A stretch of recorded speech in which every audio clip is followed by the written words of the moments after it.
Mbote bandeko balandi Afro Europe Média, vous êtes bienvenue dans l'émission Nabino au Bino tous Bolingaka.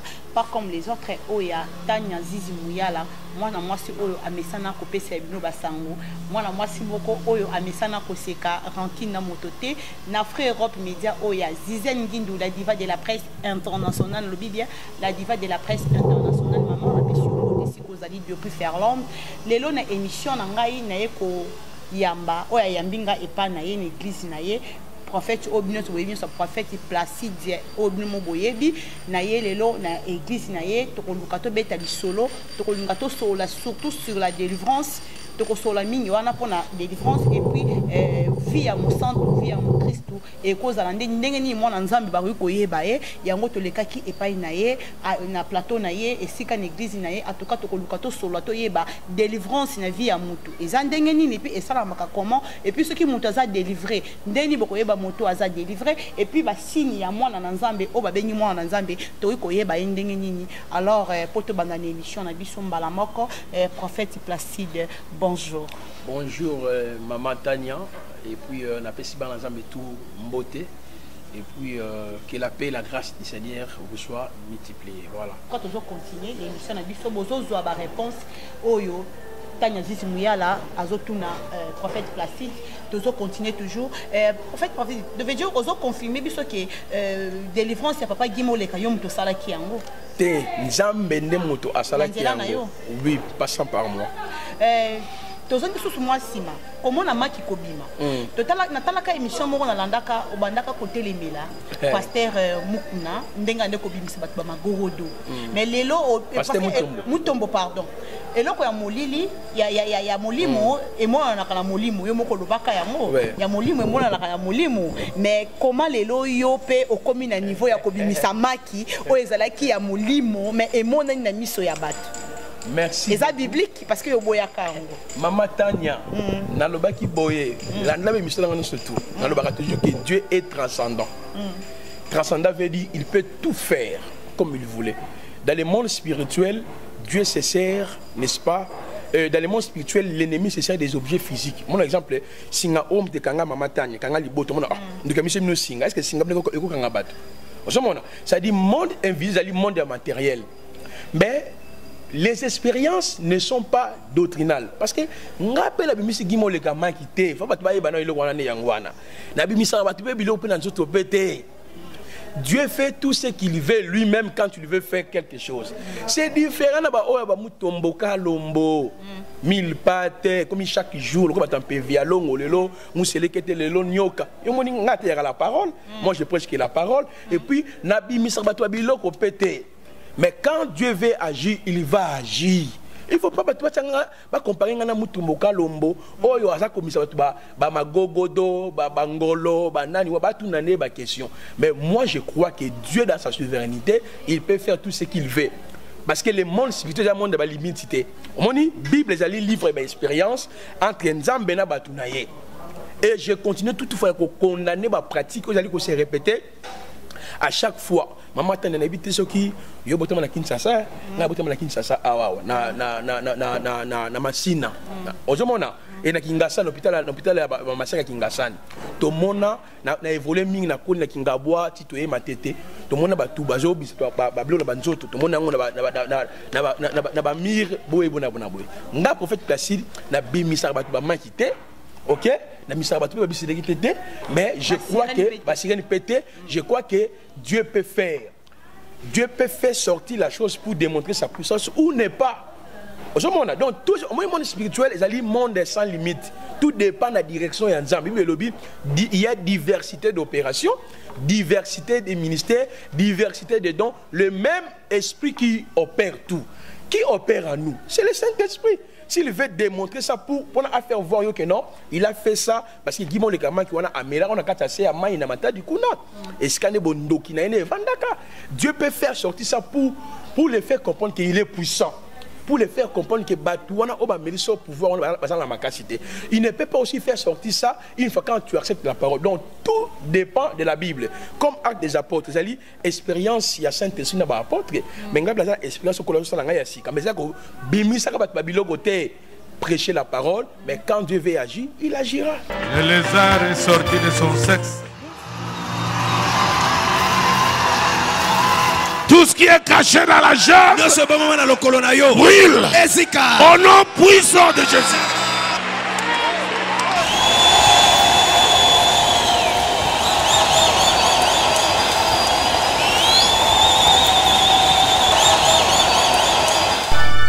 On a bimi libanda, il y a un santa ligogo.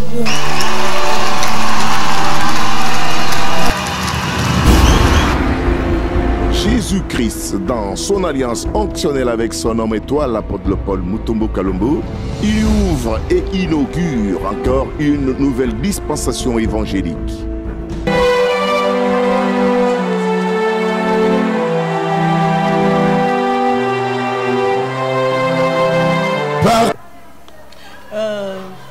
En tout cas, réponse aux amis. Au lobby, le prophète. Tous les mois, si mamouké, au bas le prophète Mogisho. Lelo, bisos to yebi prophète Mogisho a kele ko la délivrance na Brazzaville, délivrance wana et simba quitté. Lelo a se retrouvé à Zanakati ya Kacho. Est-ce que moi na nzambi bien prophète pour asala mutu délivrance, il faut enseigner na ngombongo. Maman, à propos ya pasteur Mogisho. Oya salaki artuan. Maman, moni ndekwana azali faux serviteur de Dieu. Azali moyibi monene na kati évangile. Obenga de l'anarque évangélique. Le prophète Mogisho azan moyibi. Moyibi monene na kati makambu ya Nzambe. Ne Nzamba confondre ye. Moni bakanga Deniles. Zaki makambu kanga bote. Abani kokosa makambu benga mokonza mboka. Ozomona bazali yongo lelo komo ya prophète moyibi. Prophète aventurier. Parce que les gens va comprendre que maman tana toza batana na mission. To kolobela qui est un prophète destiné à église. Mogisho azali moyibi azali moto sala ba miracle lokuta mingi. Yomoni Nzamba betier et gogomukie.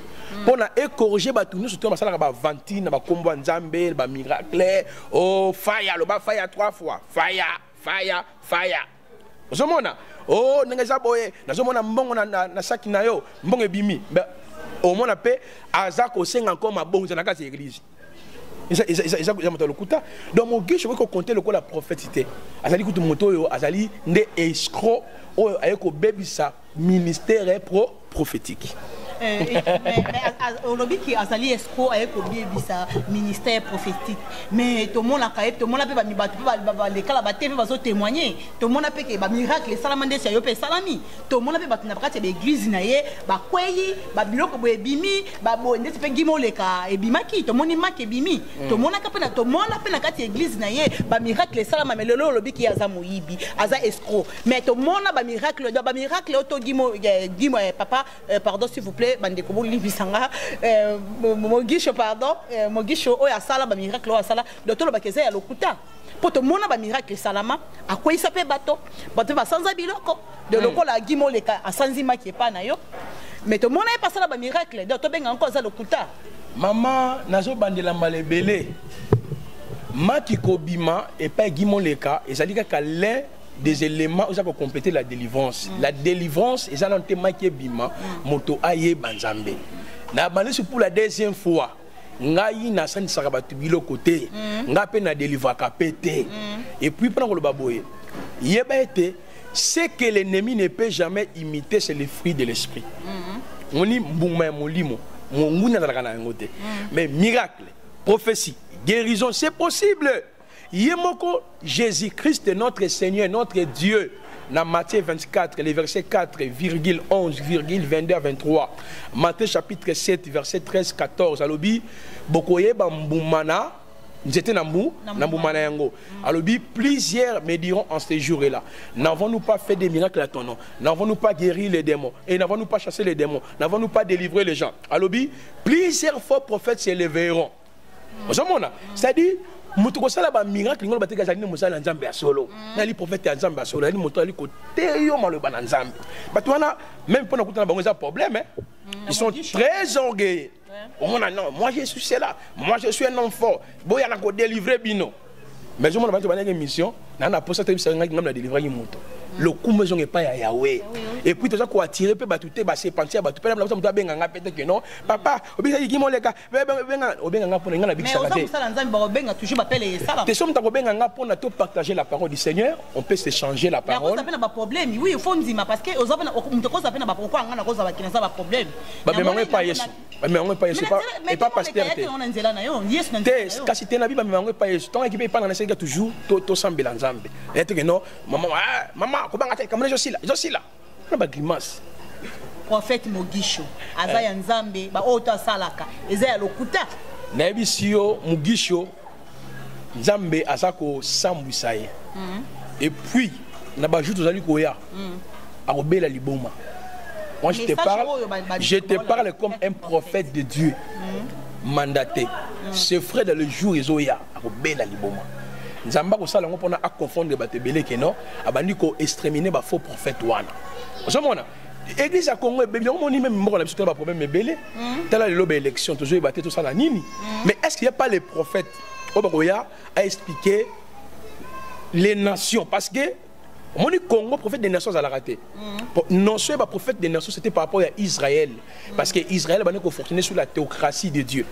Mais tandis que l'église est tirée de toute nation, de tout peuple. Maintenant il faut que nos présidents, membres du gouvernement, quelles sont les prophéties bibliques sur les nations du monde, les crises parce que quand les autres la ben kuna mes condoléances, tuerie. Mais est-ce qu'il n'y a pas les prophètes pour expliquer au président, expliquer aux membres du gouvernement, qu'est-ce que la Bible parle, les prophéties bibliques relatées par rapport aux nations, par rapport au temps, et comment il faut aussi se positionner. Il n'y en a pas. Miracle, le bafaya, mai oyoyo, le ban Zambé a placide, Nanguya, Bokote na yasnanga, bonjour. Et le gouvernement mboka na biso, ils a dit type de message au message. Message à foi, c'est-à-dire receive, Dieu va te guérir, je reçois, c'est ton jour, je reçois, Dieu va te transformer, je reçois. Et mi balé alini, message à délivrance. Bon hôtel, on a passé le bi, loba lelo, makamunanga, et si kanyo so batanga, na maindombe, na fleuve, na koti, au koti na bandimi na maindombe, mais kindoki yango wana mobimbate. Au quotidien on a main non mena makanisi bien mais bengala bandoki mais mo passer aux andoki zo inise bandimi kota banda koso au quotidien corps nini na corps physique na corps mental na corps éthérique na corps ésotérique vous avez degré l'église dans mes agobé banda koso mona bien na main zo mona banda kokata ba prière qui ndoki ba délivrance. Or la vraie délivrance d'abord, ça moto attique à la vie du péché, abandonner le mal, accepter l'évangile du Seigneur. Troisième message de l'église, message à prospérité. Il faut joie, il faut il faut bimar, il faut la prospère. Or, Bible, le message de l'église, c'est les transformations du cœur.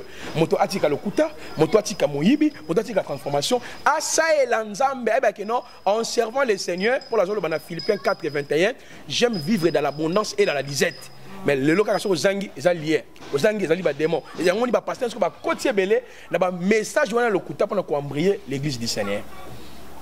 En fait, en tout cas, bandeko balandi bozu message na bino pour na tomoni na moni caméraman nga comme ko sala nga signe vraiment et comme presque na fait émission na biso na veille émission pour aussi sa qualité question vraiment tout ya suka ezali ke lelo toyoka ki pezo mona na marché ke osali ba livre alors bit ya ba livre na yo eza pona nini bit ya ba livre na ngai ezali pona ko aider l'église.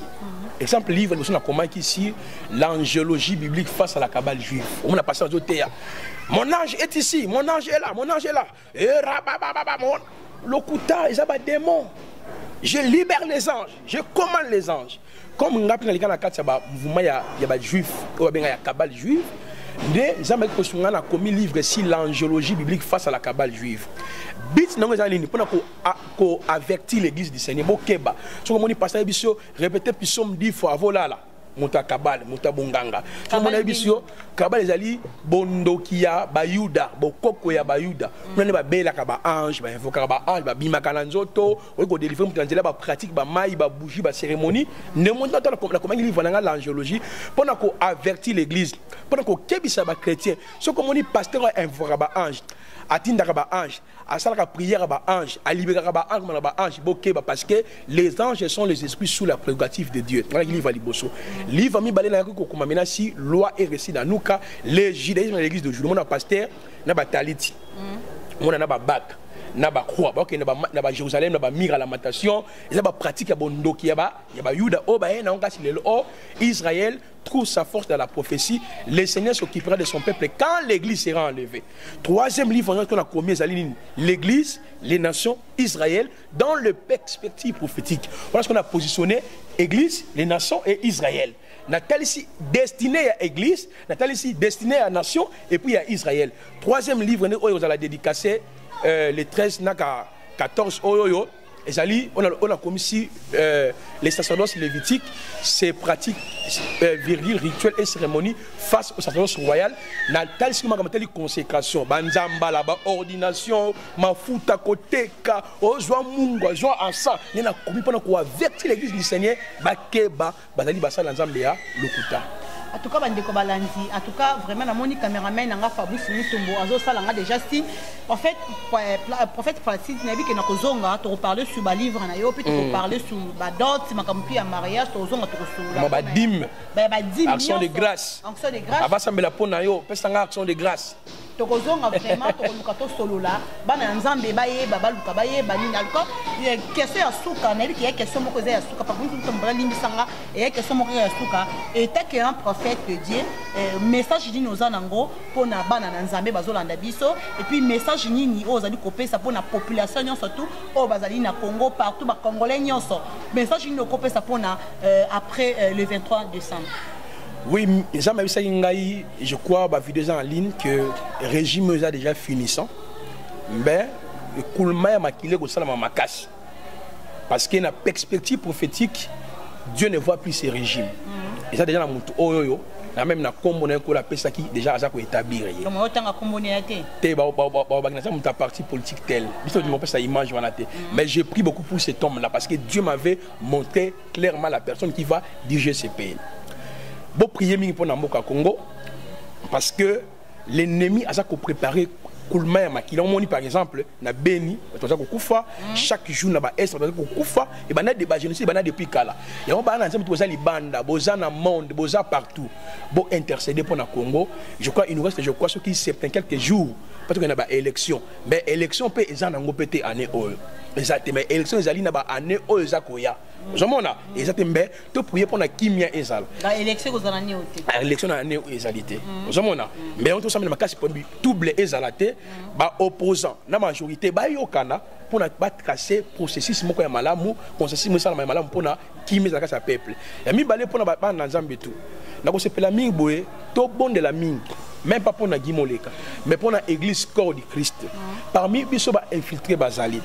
To ata moni monter na internet ata témoignage avec yo na satana na satana yo comme ko juger na lutter tout na Saint-Esprit a révélé identité na yé ce qui nzambe a faire voir yo que il est dans les bons ça m'a bolongo na se banda ko sambel parfois tu as une mission à accomplir par rapport à ses frères par rapport à telle sœur donc voilà pourquoi et puis na ko kopé sabino kaka merci mingi la chaîne nabino oyo Afrique Europe Média ya maman Gisèle Ngindou na pesi ombote pour na opportunité pe maman Tania nande ko na biso caméraman je crois to koyiba na so encore to continuer pour na ko édifier bana nzambe merci. Merci bandeko balandi bino obozala ki liboso ya télévision na bino obolinga ka chaîne na bino obolinga ka bino nyonso oye mesana ko pesa bino basango aluka atuka bozaki tozaki lelo na émission lelo bomona ki autorisili kolobela na prophète Placide boyoki sur la délivrance oye zalaki ya papa Gimoleka atuka boyoka ki bo partager oye seka ki to partager na bi ki bozala ba question ebele bokoma numéro est affiché bo s'abonner belé bokoma ba question na bino na kozonga lisusu po na ba question o bino bokotuna e kozala malamu. Alors na pesi ba na nzambe nyonso tu mbote o tu bolanda katanya zizi muyala na pesi bino mbote esika tu bozali partout dans le monde entier. Tokutani à la prochaine numéro. Bye. Salut à tous, aujourd'hui je vais parler avec vous concernant Jivabox. Jivabox, c'est le box le plus moins cher qui est composé de plus de 2000 canaux de partout dans le monde et dans les diverses langues. Et comment faire pour avoir Jivabox? C'est plus simple, vous pouvez utiliser directement à partir de votre Smart TV. C'est encore plus simple et plus moins cher, ça ne coûte que 50 € seulement le Jivabox dans votre télévision. C'est à partir de votre téléviseur, allez et télécharger l'application IPTV et à partir de cette application, vous aurez votre numéro de marque de télévision. À partir de là, lorsque vous appelez le numéro que nous affichons, rassurez-vous, c'est dans moins de 5 minutes que vous aurez toutes ces chaînes. Et au cas où vous n'avez pas Smart TV, c'est plus facile. Appelez justement avec le même numéro que nous affichons pour recevoir Jivabox. Et Jivabox ne coûte que 120 € seulement avec abonnement pour toute l'année. Et avec Jivabox, rassurez-vous que vous ne serez jamais dessus. Vos enfants seront à l'aise dans la maison en regardant le canal pour les enfants. Et le papa ne vont plus sortir pour aller suivre le match ailleurs. Merci. Rassurez-vous qu'avec Jivabox, vous ne serez jamais déçus.